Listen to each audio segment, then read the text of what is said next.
Hello everyone, welcome back. Let us continue our discussion of living the NoFap lifestyle, becoming a better Christian, and understanding the rights and wrongs in the content in media. Living as a better Christian, there are a lot of shows I used to enjoy when I was younger that I cannot enjoy anymore. Allow me to discuss why some of these shows are still good now, why some of these shows are bad now, or why some of these shows started good and became bad.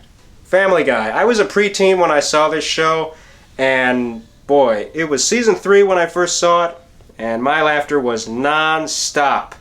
It became an instant favorite of mine. I had to watch each episode week by week, and it just kept me on the floor laughing. It was funnier than The Simpsons, more outrageous than The Simpsons, kept me laughing for years. When the show was canceled after season 3, I was so devastated. Then when the network revived it for season 4, I was mega excited. Season 4 was hilarious. Season 5 had some hilarious episodes. And although the seasons afterwards had some funny, even bittersweet episodes, each season had a handful of ugly, flat-out obnoxious, gross, even offensive episodes. Seth MacFarlane always said he was making the show to offend everyone, which is not an excuse when you really think about it. I mean, there may have been some good episodes in the later seasons before I stopped watching it, but maybe it wasn't worth it. South Park is a show that seriously didn't age well at all. I was never a die-hard fan of South Park. In high school and college, I was on and off of the show, but I've seen some episodes. I've seen the South Park movie, and like Family Guy, I gave up on South Park almost a decade ago. When it started, it was a show about obnoxious kids in an obnoxious small town. Later, the show got political, and every episode was about the latest trending topics.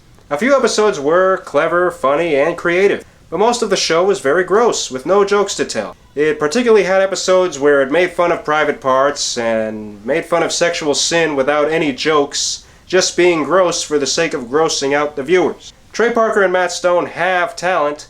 They've shown that talent in the few good episodes of South Park. They showed a little bit of that talent when they made the South Park movie and when they made Team America World Police. Team America predicted many things about politics in Hollywood that have come true, but does that movie really hold up with all the gross obscenities in that picture? I'm not sure. Same with the South Park movie. I wish Trey Parker and Matt Stone used their talent in all the episodes of the show instead of just using it here and there while grossing us out everywhere else. I guess the best thing Trey Parker has ever done is Despicable Me 3. So cool that he used his talent in that movie to entertain kids and parents alike. In the 2000s decade, Penn and Teller had a show on Showtime that covered many of the troubling topics in our country. YouTube policies require me not to say the complete title, but if you're familiar with the show, you know what I'm talking about. Penn and Teller actually had a good explanation for the excessive foul language on the show. They weren't allowed to call anyone a scammer or a con artist or terms like that, so they replaced those terms with foul language and got in no trouble at all for it. Shows what's wrong with our media. On the other hand, this show is a serious example of how desensitized we as viewers were at the time.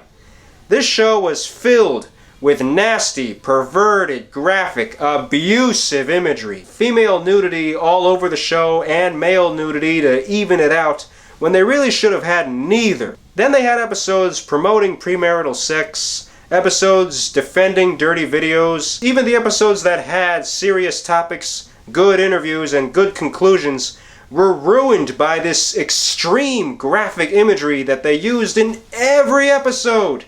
Literally every episode. I met Penn and Teller in person years ago. They were very nice to me. Teller himself spoke to me. But I never want to see this show again. In the 1990s, there was Seinfeld. This was the show about the life of a comedian and the things he goes through in life that inspires his stand-up material. This show paved the way for other comedians to do shows of their own, many of which were better than Seinfeld. I mean, I'd say this show was kind of interesting and kind of funny for the first 3 seasons. After that, it really wasn't that interesting. TV shows about obnoxious friends that get caught up in obnoxious situations are not meant to have longevity, and yet Seinfeld lasted 9 seasons. Definitely too long. There was an episode called The Contest. This was the episode that everybody was talking about. Everybody was saying, you gotta see this episode. I understand why this episode was shocking upon its first airing, but I saw this episode much later when I was a teenager, and I didn't find it funny at all. I thought it was just stupid. And nowadays, that more men are becoming gentlemen since they're being cured with the nofap and retention lifestyle, this episode seriously doesn't hold up. It seriously lags badly.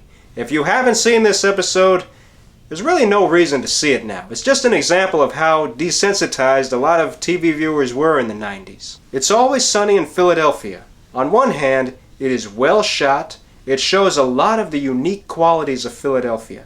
I'm from Philadelphia, and I can say that this show really lets the city shine, at least in the early seasons. It was another show about obnoxious friends that get caught up in obnoxious situations. I stopped watching this show a long time ago. In the later years, this show really forgot about Philadelphia and just became a show about the obnoxious friends, so it just blended in with the other shows out there about obnoxious friends.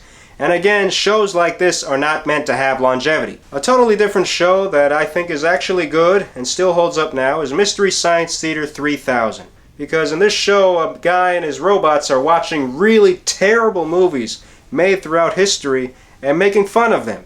It's hilarious. It's got a nice sci-fi twist to it. As a Christian filmmaker, I learn a lot from reading the Bible, and I learn a lot about making movies. I think this show still holds up very well. The Walking Dead, a lot of people say they can't handle the violence in the show. It's a character study. These people and their lifestyles in an apocalyptic Earth. The seasons that were good in my mind back then are still good now. Family sitcoms have longevity because they cover many different topics on raising a family. Tim Allen, we know him as a great family man. His sitcoms, Home Improvement and Last Man Standing, both great shows that had longevity. They stayed strong, covering many different topics across their several seasons. The Simpsons also stayed strong in those early seasons. Family Guy in those early seasons. The one show that I definitely still appreciate heavily is Roseanne. So many great topics about family. Love, puberty, marriage, careers, raising children, and so much more on being a family in the suburbs in the 1990s. Edgier episodes like the gay bar episode and the gay wedding episode, and the show just stayed really strong. And I loved how the kids evolved on the show. I loved how the parents evolved on the show. Even the 9th season, where the show got really outrageous, still had a lot of heart to its outrageousness. And when the show got revived for season 10 a couple years ago, those 9 episodes were extraordinary. I couldn't wait to see a season 11, but then the show got canceled, and I was devastated. I hope season 10 can be released in some way, somewhere. So that's what I have to discuss today. I'm sure there are more TV shows I could discuss. Perhaps I'll cover them in a later video. If you would like to further the discussion in the comments section, go ahead and discuss some shows you still can appreciate and shows you can't appreciate anymore. Like and share if you enjoyed the video, and if you haven't already, subscribe to me for more videos. Hit the bell if you want to be notified of uploads. I'm making more videos for you and bigger projects for you as we speak. Have a great week and a great life, and always love yourself for who you are. Godspeed.